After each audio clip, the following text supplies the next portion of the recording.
लोग लर्न करते हैं कुछ इंपॉर्टेंट इंटरनेशनल हेडक्वार्टर्स जो फॉरेन कंट्रीज़ में। इससे पहले हमने याद किए थे इंटरनेशनल हेडक्वार्टर्स वियना में, याद कर चुके हैं इंटरनेशनल हेडक्वार्टर्स लंदन में, याद कर चुके हैं। आज हम लोग याद करेंगे अलग अलग डिफरेंट फॉरेन कंट्रीज़ में जो भी इंटरनेशनल हेडक्वार्टर्स हैं। तो सबसे पहले देखते हैं नैरोबी केन्या। नैरोबी केन्या में इंटरनेशनल हेडक्वार्टर है UNEP यानी कि UN एनवायरनमेंट प्रोग्राम का। तो यदि पूछा जाए कि UN एनवायरनमेंट प्रोग्राम का हेडक्वार्टर कहाँ पर है तो आंसर होगा नैरोबी केन्या में। इसके बाद मॉन्ट्रियल कनाडा। मॉन्ट्रियल कनाडा में यहाँ पर हेडक्वार्टर है ICAO, international civil aviation organisation का हेडक्वार्टर मॉन्ट्रियल कनाडा में है। और सेंट लॉरेंस नदी भी जो है वो कनाडा की है। तो यदि पूछ लिया जाए कि सेंट लॉरेंस नदी जो है वो कौन सी कंट्री में है तो कनाडा में है। ठीक है।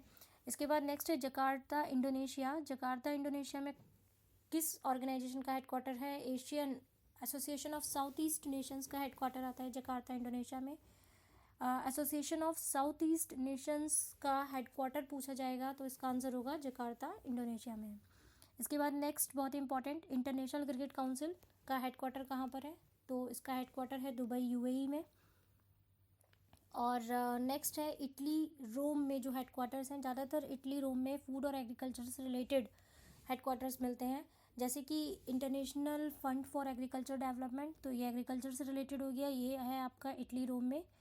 और food and agriculture organisation FAO, इसका हेडक्वार्टर भी इटली रोम में हो गया। और वर्ल्ड फूड प्रोग्राम, इसका हेडक्वार्टर भी इटली रोम में हो गया।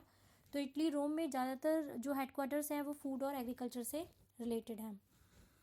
इसके बाद द हैग नीदरलैंड, यहाँ पर जो हेडक्वार्टर्स हैं इंपॉर्टेंट, एक तो इंटरनेशनल क्रिमिनल कोर्ट है यहाँ पर। तो जो क्रिमिनल हो गया, क्रिमिनल कोर्ट यहाँ पर है तो कोर्ट ऑफ जस्टिस भी यही है।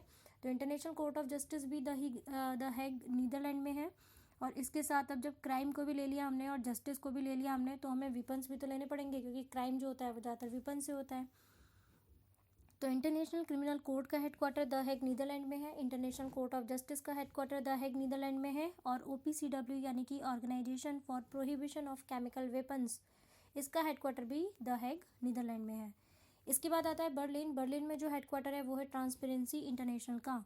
तो एक बार फिर से रिवाइज करते हैं। नैरोबी केन्या में हेडक्वार्टर रीड किया हमने UN एनवायरनमेंट प्रोग्राम का।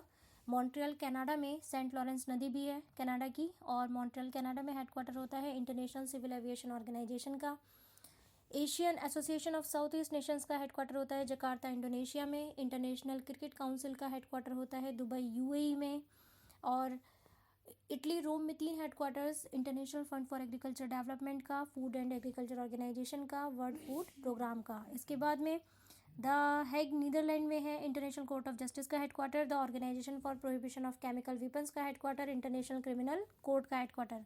इसके बाद बात करते हैं बर्लिन की। बर्लिन में है ट्रांसपेरेंसी इंटरनेशनल का हेडक्वार्टर।